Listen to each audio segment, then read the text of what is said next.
What if some of Hollywood's greatest love stories were never love stories at all? Some of these marriages were genuine partnerships with complicated private rules. Others were arrangements of convenience, while several remain heavily disputed. Today, we are opening 45 marriage files that Hollywood prefers to keep closed. Before we open the first file, subscribe to the channel and join our journey through Hollywood's hidden history. 1. Cary Grant and Diane Cannon. By the time this marriage began in 1965, Cary Grant had already survived 4 weddings, endless romantic publicity, and years of questions about his unusually close friendship with actor Randolph Scott.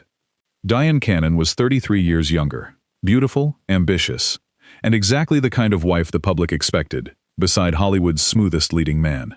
Their daughter, Jennifer Grant, was born in 1966, giving the marriage a reality that cannot simply be dismissed as publicity. Yet the relationship collapsed after only 3 years. Cannon later described an unhappy household shaped by Grant's controlling behavior and his intense interest in experimental therapy. Some writers have placed the marriage inside the Lavender Marriage story because of the older rumors surrounding Grant.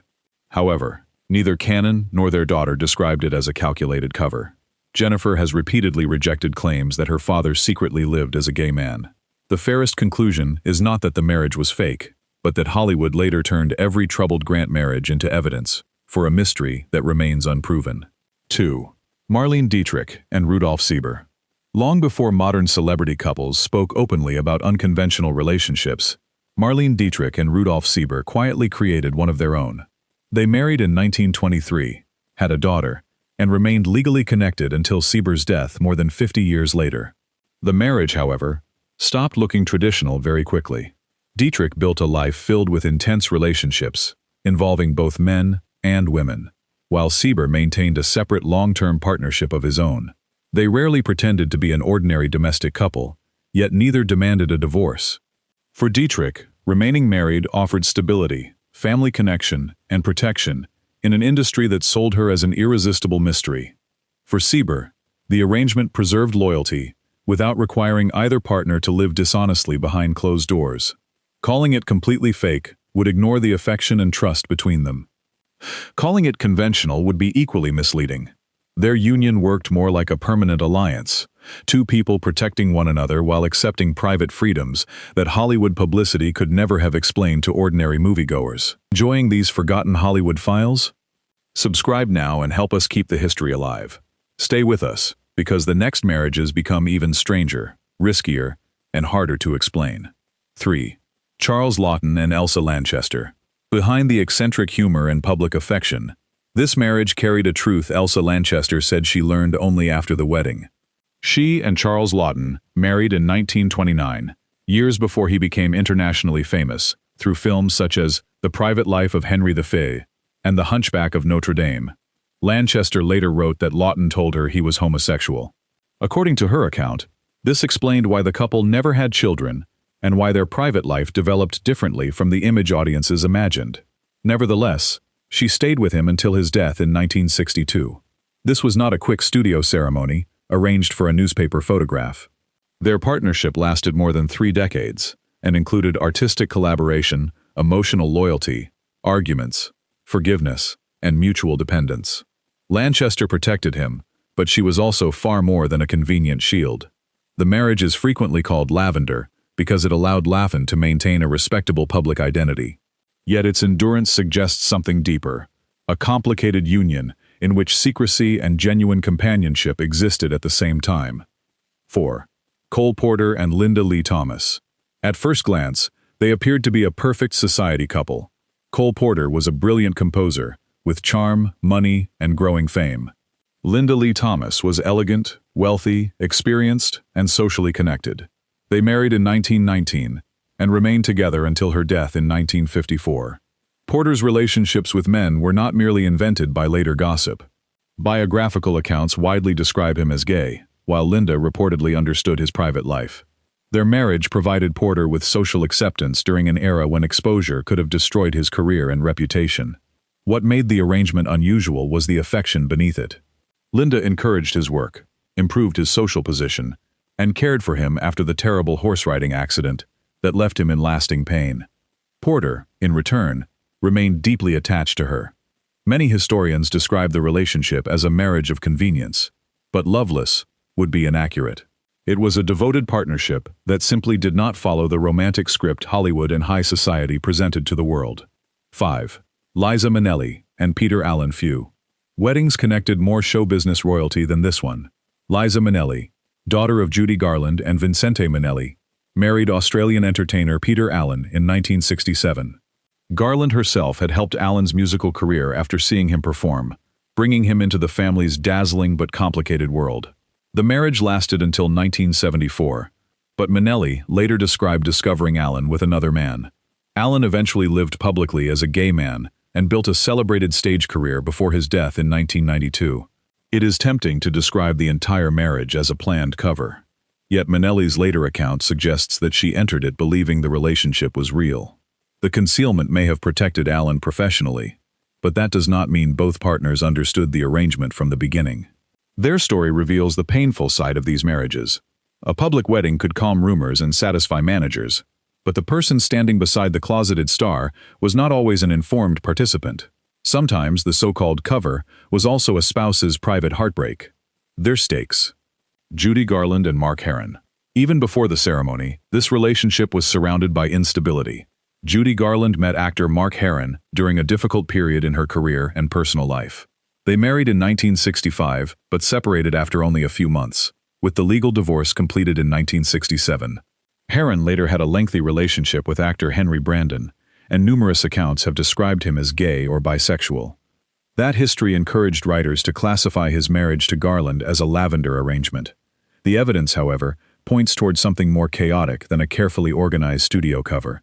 Garland appears to have been emotionally invested, while arguments, career pressures, and accusations of mistreatment quickly destroyed the union. Herron disputed some of Garland's allegations, leaving behind conflicting versions of what happened. Unlike the polished publicity marriages created during the strongest studio years, this wedding looked like two vulnerable people attempting to build security and failing almost immediately. It may have helped Herron appear conventionally married, but there is little proof Garland agreed to serve merely as his public disguise. 7. Richard Cromwell and Angela Lansbury. Only 19 years old and still finding her place in Hollywood, Angela Lansbury married actor Richard Cromwell in 1945. He was 16 years older, charming, experienced, and seemingly able to offer stability inside an industry that could feel overwhelming to a young actress. The marriage ended in less than a year. Lansbury later explained that she discovered Cromwell was gay only after they had married. Instead of responding with bitterness, she remembered him with sympathy and affection, saying she did not blame him for the situation. That detail makes this one of the clearer examples of a marriage shaped by the fear surrounding homosexuality. Cromwell had worked in films since the early 1930s, when public discovery could have ended an actor's employment and destroyed his social standing. There is no indication that Lansbury entered the marriage as a knowingly hired cover. She seems to have been another person trapped by the same culture of silence. The wedding protected Cromwell temporarily, but it also placed a young bride inside a secret she had never agreed to carry. 8. Leonard Bernstein and Felicia Montealegre. From the outside, their life appeared grand and intellectually glamorous. Leonard Bernstein married actress Felicia Montealegre in 1951, and together they raised 3 children while becoming one of New York's most admired cultural couples. Bernstein also had relationships with men, a reality discussed in biographies, private letters, and accounts from people close to the family. Felicia apparently understood this part of his life, although accepting it did not remove the emotional strain. Career fear played a major role. A conductor seeking the most powerful positions in American classical music faced enormous danger if publicly identified as gay during the 1950s. Marriage offered social credibility and a stable family image at exactly the moment Bernstein's influence was expanding. Yet reducing Felicia to a beard would erase their emotional connection. Their letters and family history suggest real love, even as Bernstein struggled between marriage and relationships with men. When Felicia became seriously ill, he returned to care for her. Their union was protective, painful, affectionate, and far more complicated than the word fake suggests. 9. Tallulah Bankhead and John Emery. Nothing about Tallulah Bankhead's personality seemed designed for quiet domestic life. She was outspoken, unpredictable, sexually independent, and famous for ignoring the rules that controlled other actresses. Nevertheless, she married actor John Emery in 1937. Bankhead openly joked about her attraction to both women and men, using her own playful language rather than accepting a simple label. Her private relationships were widely discussed in theatrical circles, even when newspapers avoided printing them.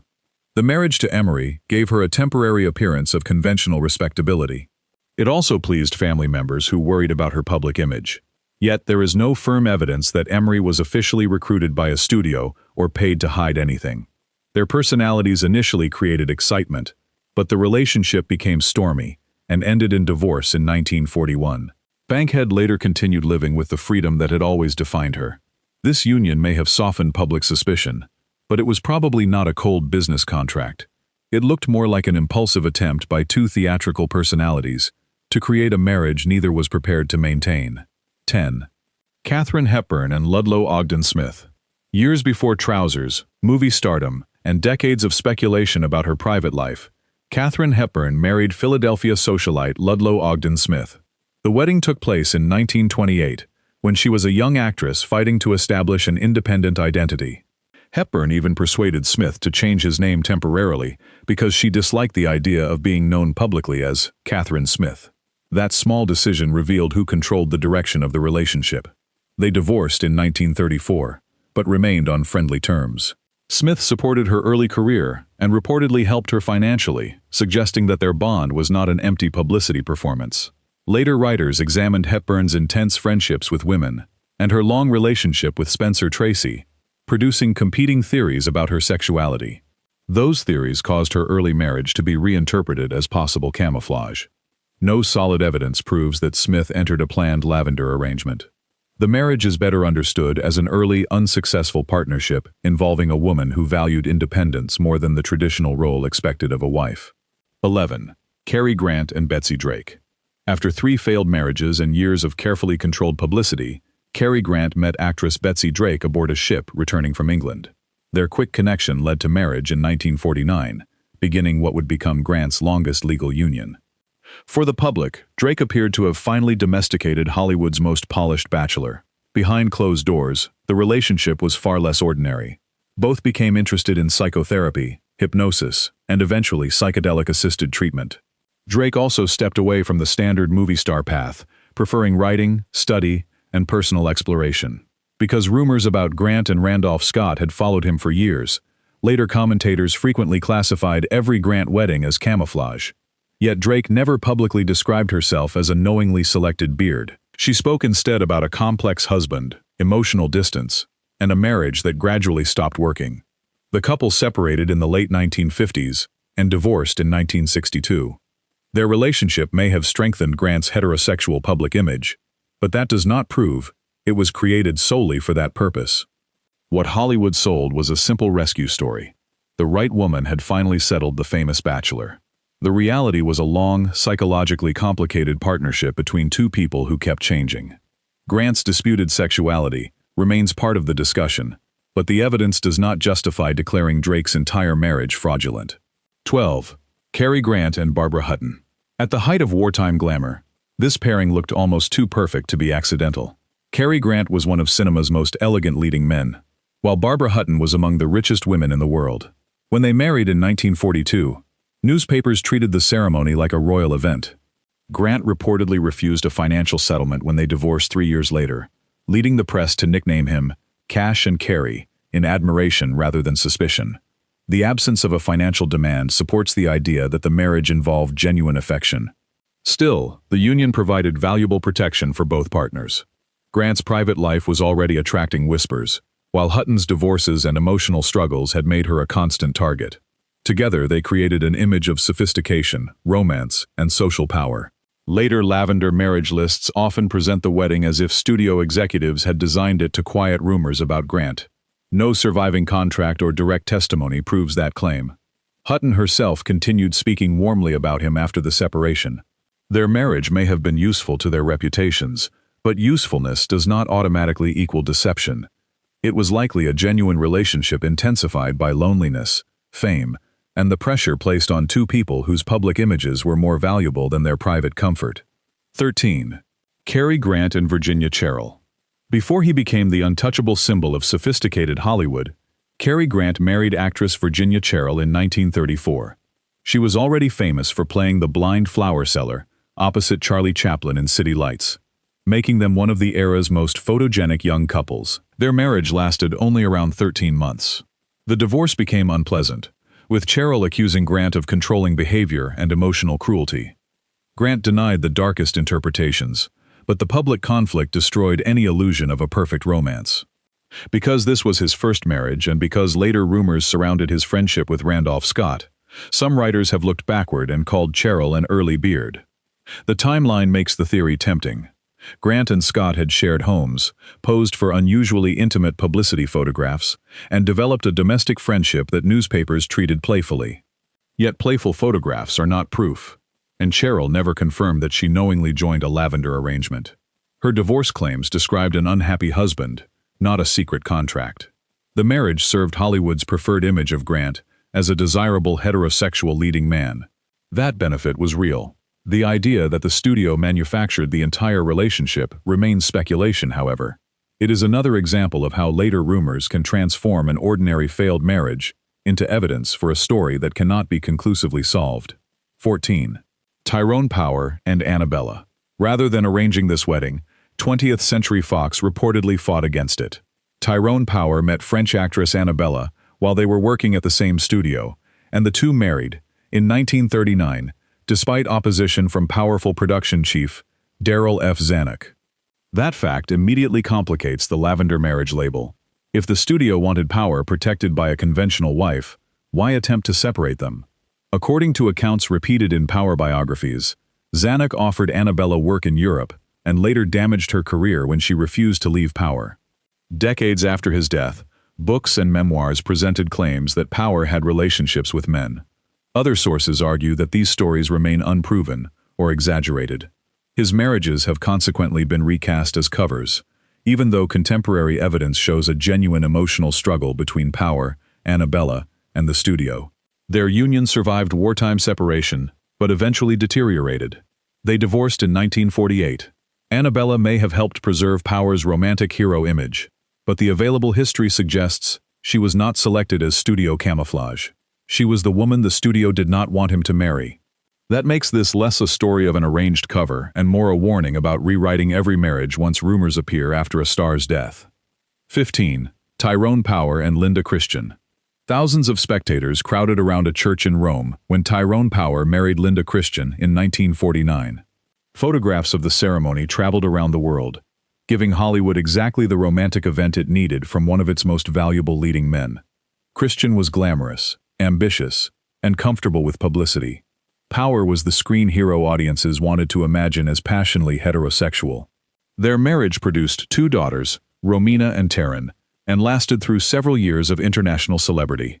Later accounts claimed Power was bisexual and connected him romantically with male performers. Those claims caused the enormous Roman wedding to be interpreted as a calculated cover. Christian herself reportedly discussed Power's close male friendships, helping the rumors survive. However, the marriage also contained documented jealousy, affairs involving other women and men outside the relationship, and serious conflict between the spouses. Christian blamed Power's infidelity, while acknowledging her own affair. That does not resemble a simple agreement between two detached business partners. The wedding certainly strengthened Power's public image, but it also created a real family and a painful divorce. Describing Linda as nothing more than a beard reduces her role and ignores the emotional evidence. This may have been a marriage with secrets, but the claim that it was entirely fake remains disputed. 16. Tyrone Power and Deborah Menardos. After 2 divorces, Power reportedly declared that he would never marry again. Then he met Deborah Jean Smith, better known through her previous married name, Menardos. They married quietly in Mississippi in May 1958. Unlike his spectacular Roman wedding to Linda Christian, this ceremony was smaller and far less useful as a Hollywood publicity event. Deborah soon became pregnant, and Power finally expected the son he had long said he wanted. Only months later, tragedy ended their future. Power suffered a fatal heart attack while filming in Madrid in November 1958. Their son, Tyrone Power Jr., was born after his father's death. The brevity of the marriage has allowed later writers to categorize it alongside Power's supposedly protective unions. Yet the circumstances provide little support for a studio arrangement. Power was older, increasingly independent, and planning a family with Deborah, away from the loudest machinery of Hollywood publicity. Claims about his relationships with men remain part of biographies, but even a bisexual person can sincerely love and marry a woman. That distinction is frequently lost in sensational lists. This final marriage protected no long career because it barely had time to exist.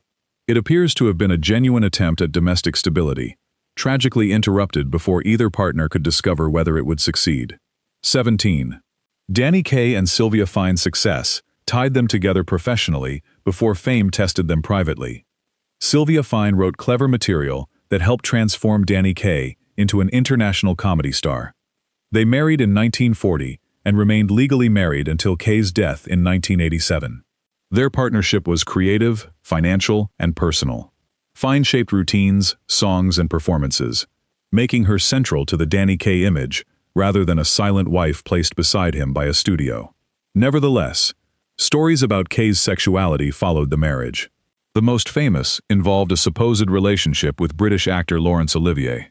Various biographies and recollections repeated the allegation, while members of Kaye's family denied it. Other writers have emphasized that no decisive evidence has appeared. The marriage itself experienced separations and tension, but Fine and Kaye repeatedly reconnected. They raised a daughter and continued working together even when their emotional relationship changed. Calling Sylvia a hired beard overlooks her enormous contribution to his career and the complicated loyalty that held them together for nearly 5 decades. At the same time, marriage would have offered strong protection if Kaye had relationships that could not be publicly acknowledged. This case remains divided between rumor and denial. The safest conclusion is that the marriage was real, professionally vital, and possibly flexible, but the most sensational claims about it have never been conclusively established. 18. Jeanette MacDonald and Gene Raymond's studio magazines presented their 1937 wedding as the union of two perfect screen personalities. Jeanette MacDonald was famous for elegant musicals, while Gene Raymond possessed the blonde, athletic appearance of a conventional romantic hero. They remained married until MacDonald's death in 1965, appearing together publicly and occasionally performing as a couple. Beneath that smooth image, biographies have described arguments, separations, outside relationships, and questions surrounding Raymond's sexuality. Some later writers claimed the marriage protected both partners. MacDonald was repeatedly linked to Nelson Eddy, her popular screen partner, while Raymond became the subject of rumors involving men. Under this interpretation, the marriage provided respectable cover, while each spouse pursued a more private emotional life. Yet the surviving evidence is fiercely disputed. Admirers of MacDonald and Eddy often interpret every disagreement in the Raymond marriage as proof of a secret romance, while defenders of Raymond reject the more dramatic allegations. What can be said safely is that their marriage was complicated and endured far longer than a temporary publicity stunt. Raymond cared for MacDonald during serious health problems and remained beside her near the end of her life. Hollywood benefited from presenting them as a devoted couple. Whether that image concealed a formal understanding or simply hid the ordinary failures of a difficult marriage remains unresolved. 19. Katharine Cornell and Guthrie McClintock. Inside theatrical circles, this marriage was reportedly far less mysterious than it appeared to the general public. Actress Katharine Cornell married director Guthrie McClintock in 1921, creating one of the most powerful partnerships in American theater. McClintock directed many of Cornell's greatest performances, while she became known as one of the finest stage actresses of her generation. Professionally, they were almost inseparable. Privately, historians and theatrical biographies have generally described Cornell as lesbian and McClintock as gay. Their marriage offered social and professional protection in an era when public disclosure could have destroyed careers. Each reportedly maintained important same-sex relationships while preserving the household, reputation, and artistic partnership they had built together. Unlike a short studio arrangement, their union lasted until McClintock's death in 1961. That 40-year duration demonstrates why the word fake can be misleading. The romantic element may not have followed the public story, but their devotion to one another's work was unmistakable. They protected each other from a hostile culture and created extraordinary theater in the process. Their wedding may have concealed their private orientation, Yet it also formed a real alliance based on ambition, trust, and shared achievement. Among historical lavender marriages, this is one of the most widely accepted examples. 20. Nils Astor and Vivian Duncan.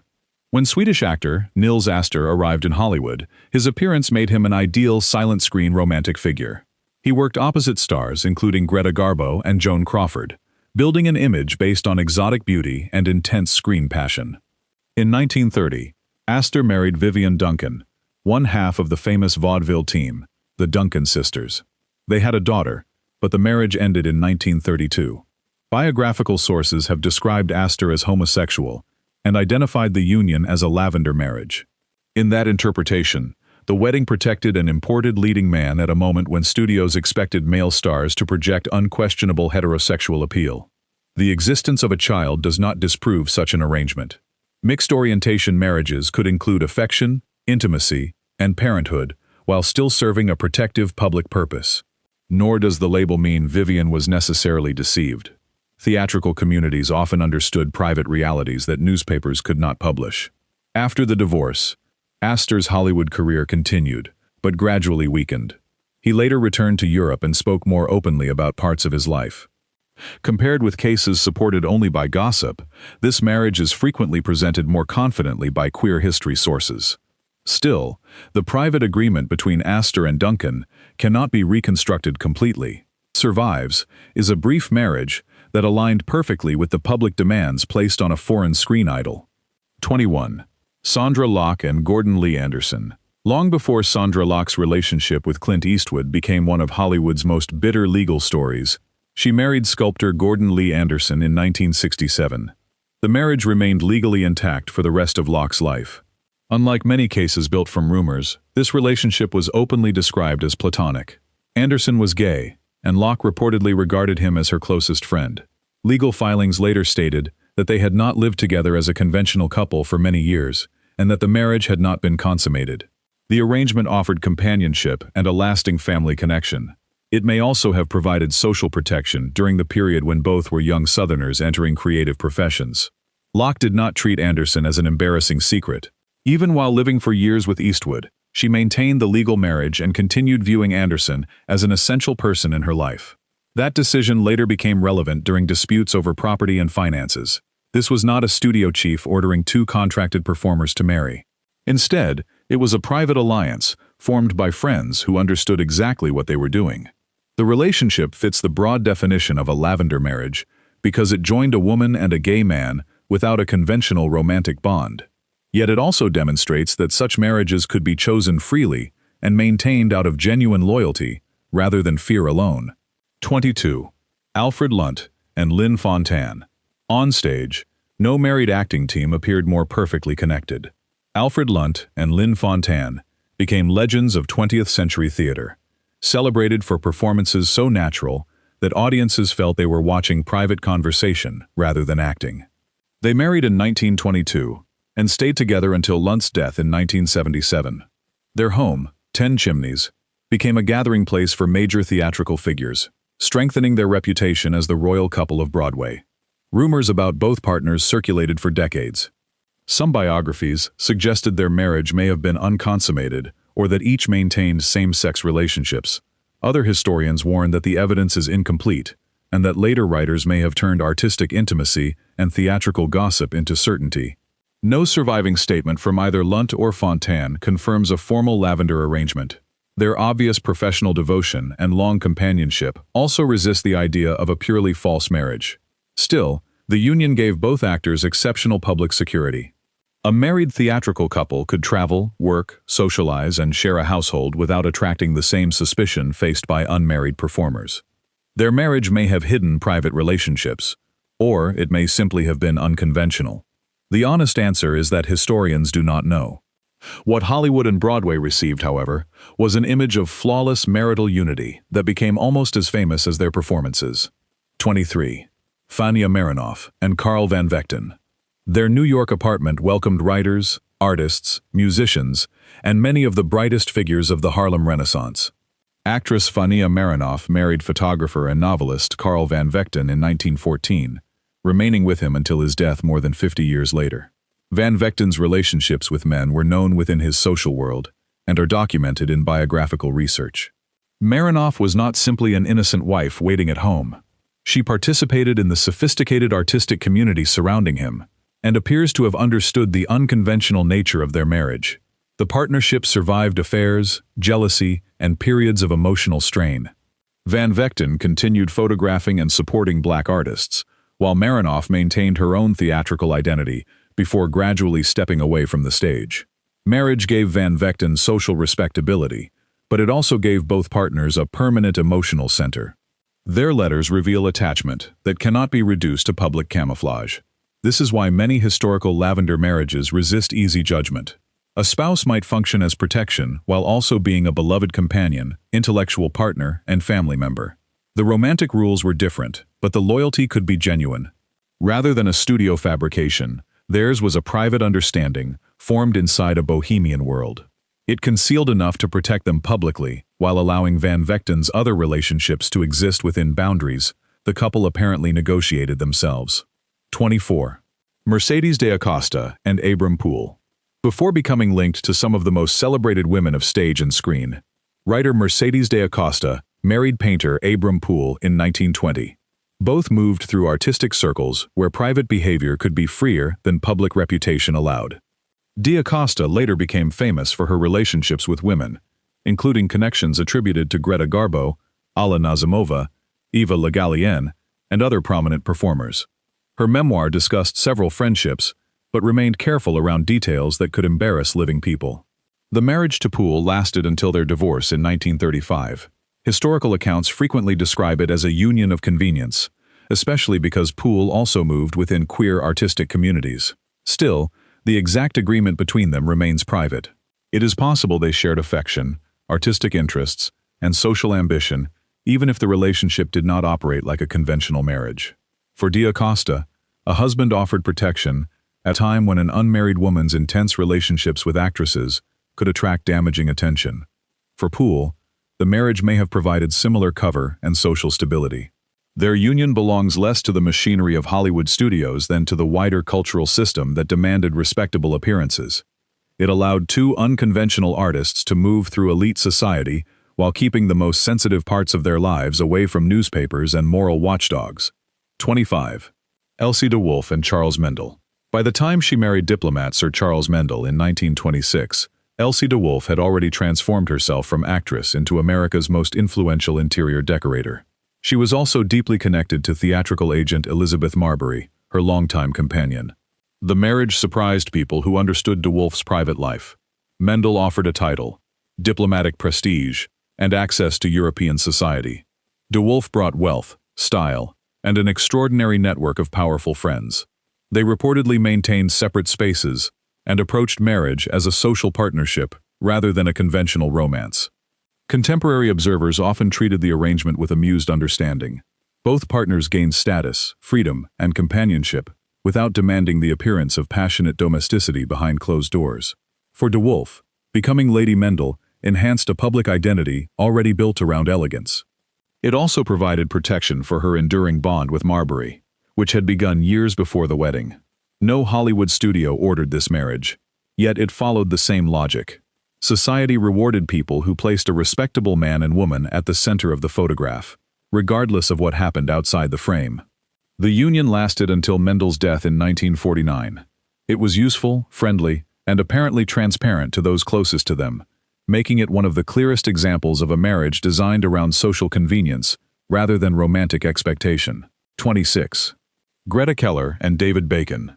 Austrian singer Greta Keller possessed a smoky voice and sophisticated image that made her popular across European cabarets and American nightclubs. In 1942, she married American actor David Bacon, who was attempting to establish himself in Hollywood. Their marriage became surrounded by tragedy only 1 year later. Bacon was found fatally wounded after driving erratically through Santa Monica. The crime remained unsolved and generated lurid newspaper speculation. Keller later spoke about both her own bisexuality and the protective nature of the marriage.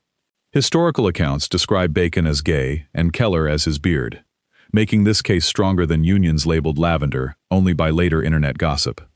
The arrangement did not necessarily mean they lacked affection.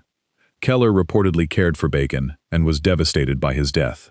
Shared secrets can produce loyalty, especially when both people understand the danger facing the other. For Bacon, marriage to a glamorous woman provided valuable protection while he pursued a career inside a morally restrictive film industry. For Keller, the union offered similar cover and companionship. The mystery of Bacon's death has often overshadowed the marriage itself. Yet the relationship reveals how secrecy could become a survival system. They may not have been a conventional romantic couple, but their alliance appears to have been knowingly constructed and emotionally meaningful. 27. Beatrice Lillie and Robert Peel. Audiences knew Beatrice Lillie as a brilliantly eccentric comedian, capable of turning a simple song into a theatrical event. Before reaching the height of her fame, she married Robert Peel, an English aristocrat and soldier, in 1920. The marriage gave Lillie the title Lady Peel, and produced a son, Robert Jr. Yet biographical accounts have described the union as existing largely in name, with both partners spending long periods apart and developing separate personal lives. Lillie's intimate female friendships and theatrical relationships have led some historians to discuss her sexuality, although she never offered the public a modern identity label. Peel's own life also remains separate enough to encourage the Lavender interpretation. The relationship survived legally until Peel's death in 1934, even though conventional domestic life appears to have ended much earlier. Lillie's greatest devastation came later, when their son was killed during the Second World War. A title and husband certainly helped a female performer navigate conservative British and American society. Still, describing the marriage as completely false ignores their child and the permanent family bond it created. The strongest evidence supports a union that became practical rather than romantic. Whether that arrangement existed from the wedding day or developed after affection faded is harder to determine. Hollywood and Broadway saw Lady Peel. The private Beatrice Lillie remained far more difficult to define. 28. Moss Hart and Kitty Carlisle. When playwright and director Moss Hart married actress and singer Kitty Carlisle in 1946, the pairing seemed culturally perfect. Hart had written major Broadway successes, while Carlisle possessed elegance, education, and social confidence. They raised 2 children and remained married until Hart's death in 1961. Carlisle spent the following decades protecting his reputation and celebrating his work. Later biographies created controversy by discussing Hart's possible relationships with men before and perhaps during the marriage. Carlisle strongly resisted portrayals that she believed reduced her husband to a secret identity and misrepresented their life together. Those accounts caused the marriage to appear on Lavender Marriage lists, but the available evidence does not establish that Carlisle was chosen merely as cover. Hart's private uncertainty, even if accurately reported, would not automatically make his love for his wife false. The marriage also offered clear social advantages. Broadway remained filled with private queer networks, but public success still demanded caution. A respected wife, children, and a fashionable home protected Hart from questions capable of damaging his career. This case should therefore remain labeled disputed. Biographers have presented evidence of male relationships, while Carlisle defended the authenticity of their marriage. Both realities may contain truth. Hart could have struggled privately, while sincerely loving the woman who became his family, collaborator, and fiercest guardian. 29. Claudette Colbert and Norman Foster. Before Claudette Colbert became one of Hollywood's highest-paid stars, she married actor and director Norman Foster in 1928. Their relationship began in the theater and reportedly created serious tension with Colbert's controlling mother, who disliked Foster.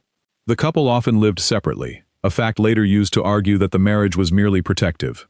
Colbert's private nature and later rumors about her close relationships with women encouraged some writers to label Foster a beard.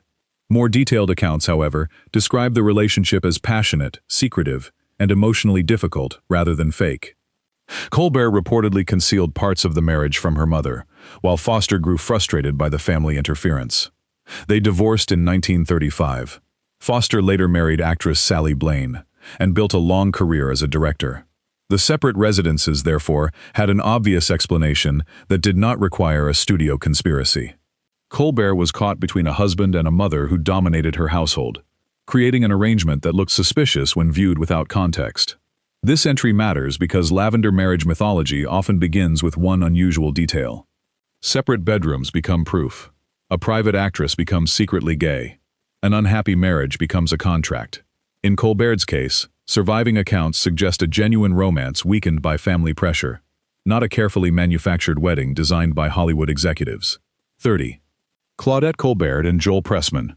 After divorcing Norman Foster, Colbert married surgeon Joel Pressman in 1935. Unlike her first husband, Pressman worked outside the entertainment industry, offering distance from studio politics and the exhausting publicity surrounding her career. Their marriage lasted until Pressman's death in 1968. The couple maintained homes, traveled together, and presented a stable partnership, although Colbert continued guarding her private life intensely. Later rumors about Colbert's sexuality caused this marriage to be described as another possible cover. Her lack of children, independent lifestyle, and close female friendships were treated as evidence. None of those details, however, proves that Pressman entered a lavender arrangement. Contemporary accounts often describe their relationship as companionable and enduring. Colbert reduced her workload during periods of Pressman's ill health and was deeply affected by his death. These actions do not settle every question about her sexuality, but they weaken the claim that the marriage was merely a public performance. Hollywood benefited from having its glamorous star safely married to a respected doctor. Yet the studio's benefit does not establish the studio's authorship. The more responsible interpretation is that Colbert and Pressman built a private, child-free marriage that outsiders found difficult to read. Because she refused to explain herself, later storytellers filled the silence with certainty they did not actually possess. 31. Agnes Moorehead and Jack G. Lee Long. Before Bewitched made her famous to television audiences, Agnes Moorehead was a respected radio performer and character actress. She married actor Jack G. Lee in 1930. During the early stage of her professional life, they adopted a son, but the marriage deteriorated and ended in 1952. Later stories about Moorehead's sexuality transformed Lee into a supposed beard, despite limited direct evidence about what either spouse understood. The rumors grew, partly because Moorehead guarded her personal life and developed close friendships with women. Actor Paul Lynde was later quoted, making a blunt claim about her sexuality, which was repeated widely after both performers had died. Other people who knew Moorehead rejected that description. Biographers have noted that close friends denied she was lesbian, leaving historians with gossip rather than confirmation from Moorehead herself. The marriage to Lee was long enough to include family life, professional change, and serious conflict. Nothing publicly available proves that it was arranged by a studio or created solely to conceal her orientation. This case demonstrates how a private woman can lose control of her story after death. Because Moorehead never supplied an easy romantic narrative, Hollywood folklore supplied one for her. The Lavender label remains possible, but it should never be presented as established fact. 32. Agnes Moorehead and Robert Gist. Soon after her divorce from Jack Lee, Moorehead married actor and director Robert Gist in 1954. He was younger, professionally ambitious, and moving between acting and directing work in film and television. The marriage lasted until 1958. Little public information explains its emotional collapse, creating the kind of silence from which Hollywood theories grow. Those who believe Moorehead was lesbian often treat Gist as a second protective husband, arguing that repeated marriage helped maintain a conventional image. Yet this conclusion depends almost entirely on accepting disputed claims about Moorehead's sexuality. There is no known statement from Gist identifying the marriage as an arrangement. Nor is there strong evidence that Metro-Goldwyn-Mayer or another employer demanded the wedding. By the 1950s, Moorehead was primarily known as a character actress rather than a romantic star, whose marketability depended on appearing desirable to male audiences. Marriage could still provide social protection, especially during the anti-gay investigations and moral panic of that decade. But personal loneliness, companionship, career networking, and genuine attraction are equally possible explanations. What remains is an unsuccessful 4-year union between two private professionals. Calling it fake may create a dramatic story, but the evidence supports only a question. Moorehead's marriages deserve to be discussed as disputed mysteries, not solved cases. 33. Kay Francis and Kenneth McKenna. Few actresses represented 1930s elegance more completely than Kay Francis. Her gowns, voice, and sophisticated screen presence made her one of Warner Brothers' biggest stars, even as the studio eventually turned against her. Francis married actor and director Kenneth McKenna in 1931. They divorced in 1934, but continued respecting one another professionally. Her surviving diaries reveal an active and complicated personal life, involving numerous relationships. Entries have been interpreted as evidence of attraction to women as well as men, making Francis an important figure in discussions of bisexual Old Hollywood. Because of those diaries, McKenna is sometimes described as a protective husband. Yet nothing proves the marriage was created only to conceal her private relationships.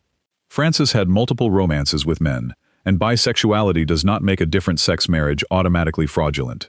The union did offer public respectability during the exact period when her film career accelerated. A married star attracted fewer moral questions than an unmarried woman with a famously independent personal life. McKenna and Francis apparently remained friends after divorce, suggesting that whatever failed between them did not become a permanent war. Their marriage may have contained an understanding, or it may have been a real relationship that could not survive two demanding careers. The diaries reveal complexity, not a simple confession that every husband was a beard. 34. Kay Francis and James Dwight Francis. At only 17, the future Kay Francis married wealthy businessman James Dwight Francis in 1918.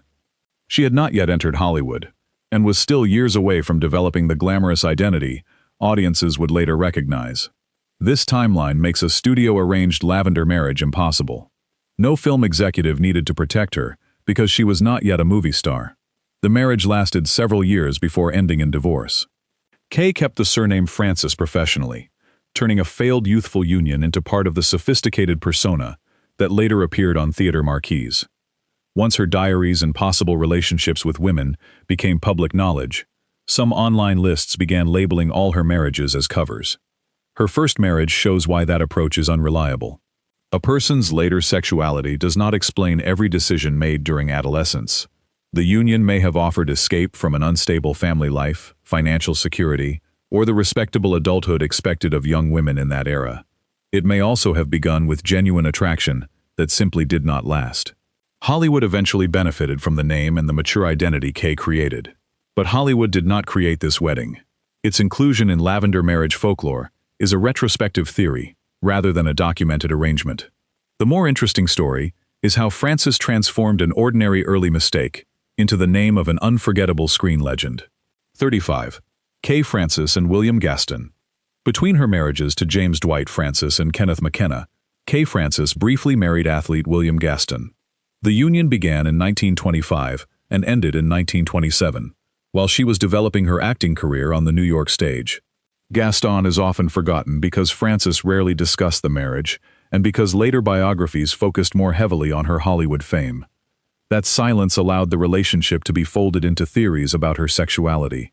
At this stage, Francis was ambitious, socially mobile, and determined to escape ordinary domestic expectations.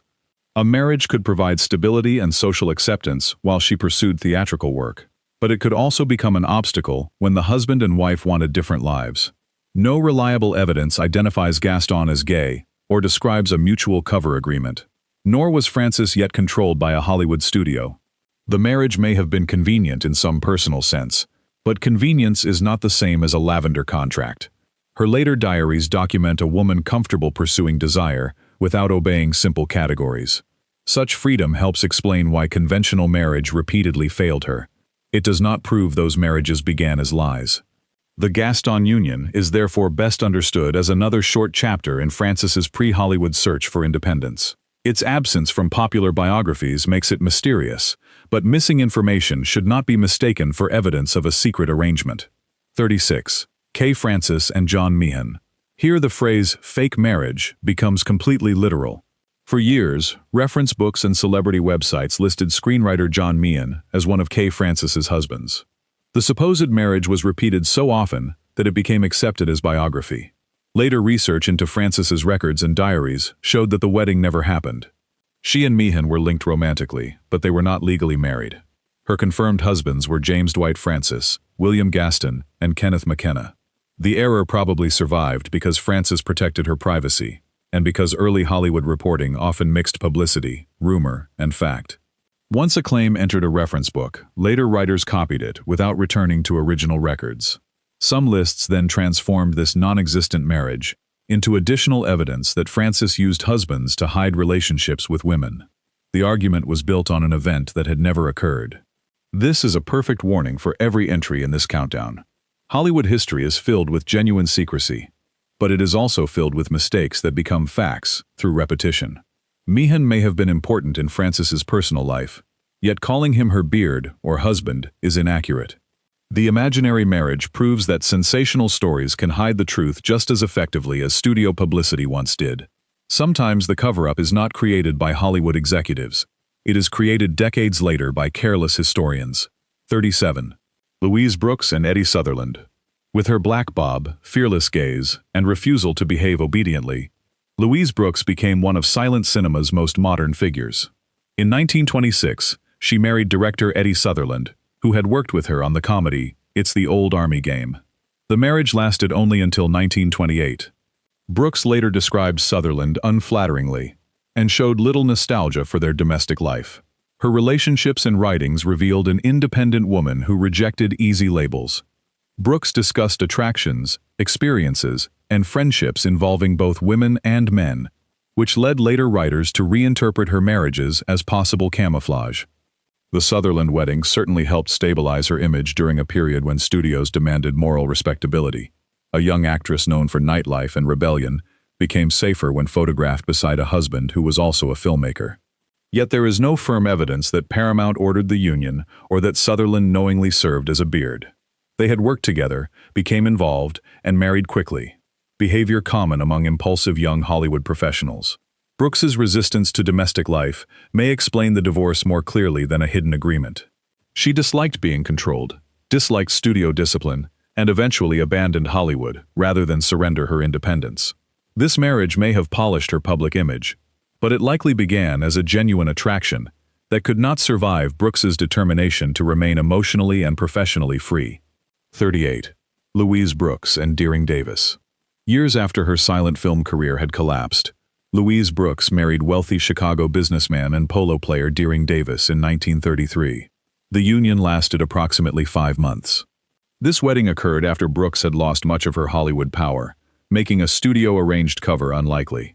Instead, it appears to have represented an attempt to enter a stable social world after years of professional disappointment.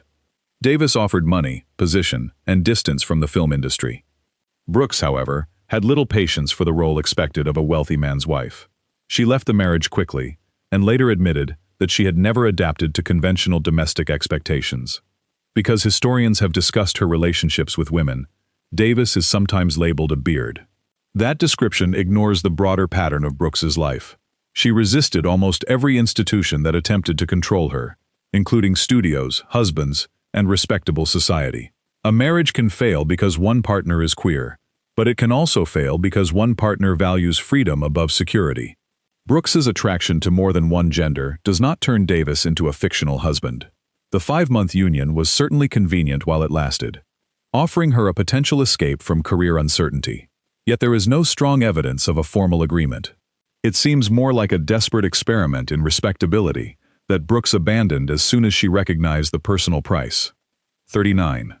Ona Munson and Edward Buzzell. Best remembered as the lively Belle Watling in Gone with the Wind, Ona Munson entered Hollywood after building a career in musical theater. In 1927, she married actor and director Edward Buzzell. The marriage lasted until 1931. Both were young entertainment professionals, and their union fit the familiar pattern of performers marrying within the industry while trying to strengthen unstable careers. Queer history profiles have described Munson as lesbian or bisexual and characterized her 3 marriages as lavender arrangements. Those conclusions are based partly on reported relationships with women, including theatrical figures who moved within Hollywood's private queer circles. Buzzell's role is less clear. There is little surviving evidence showing that he entered the marriage specifically to conceal Munson's orientation, nor is there a documented studio order directing them to marry. Still, the wedding gave Munson a respectable identity at a time when actresses faced aggressive moral scrutiny. It also gave Buzzell a glamorous partner, while he shifted toward directing. The relationship ended before either achieved their most remembered screen work, suggesting career convenience may have existed without being the sole purpose. This first marriage should therefore be treated as possible, rather than proven camouflage. Munson's private relationships make the theory credible, but historians cannot automatically reconstruct a secret agreement merely because the public marriage eventually failed. 40. Ona Munson and Stuart McDonald. During the middle of her Hollywood career, Munson married real estate businessman Stuart McDonald in 1941. Historical profiles discussing queer Hollywood frequently identify this union as the clearest of her alleged lavender marriages. Some accounts describe McDonald as gay and suggest that both spouses understood the arrangement. A marriage between two people facing similar public danger could provide mutual protection without requiring either to sacrifice every private relationship. The timing supported that purpose. Munson had already appeared in Gone with the Wind and was a recognizable actress. Public exposure of a relationship with a woman could have destroyed her remaining opportunities. A respectable businessman husband reduced unwanted questions. Their marriage ended in 1947. Because neither left a detailed public explanation, later writers reconstructed the relationship through social connections, rumors, and the memories of people in overlapping theatrical communities. That evidence is stronger than a random internet claim, but weaker than a surviving letter in which both partners explain their agreement. The exact emotional nature of the marriage therefore remains uncertain. Even an arranged union could include friendship and loyalty. McDonald may have been more than a cover, just as Munson may have offered him more than a convenient public image. This relationship fits the historic logic of Lavender Marriage closely. Two people creating social safety during a period when honesty could destroy both lives. It should still be described as historically reported, rather than proven beyond doubt. 41. Ona Munson and Eugene Berman. After divorcing Stuart McDonald, Munson married Russian-born artist and stage designer Eugene Berman in 1949. The relationship connected her with another sophisticated artistic world, far from the conventional domestic image promoted in studio magazines. Berman designed theatrical productions and moved among painters, dancers, writers, and performers. Munson's film career was already declining, but a respected artistic husband still provided companionship and social protection. Their marriage lasted until 1954. Like Munson's earlier unions, it has been classified by some queer history writers as lavender because of her reported relationships with women. However, public evidence concerning Berman's understanding or orientation remains limited. The marriage may have functioned as a practical alliance between creative people whose emotional lives did not follow ordinary rules. It may also have involved genuine romantic hopes that later faded. Munson experienced increasing professional disappointment and emotional difficulty during her final years. In 1955, only a year after the divorce, she died at the age of 51. Her three marriages are often grouped together, as if one explanation fits them all. Life is rarely that tidy. Different husbands may have served different emotional, social, and professional purposes. Berman's marriage to Munson offered a respectable frame around two unconventional artists, but the interior of that frame remains hidden. It belongs in the discussion as a possible arrangement, not as a conclusively documented studio conspiracy. 42. Marjorie Main and Stanley Lefevre Krebs. Long before audiences knew her as the loud, lovable Ma Kettle, Marjorie Main was a serious stage performer, married to lecturer and psychologist Stanley Lefevre Krebs.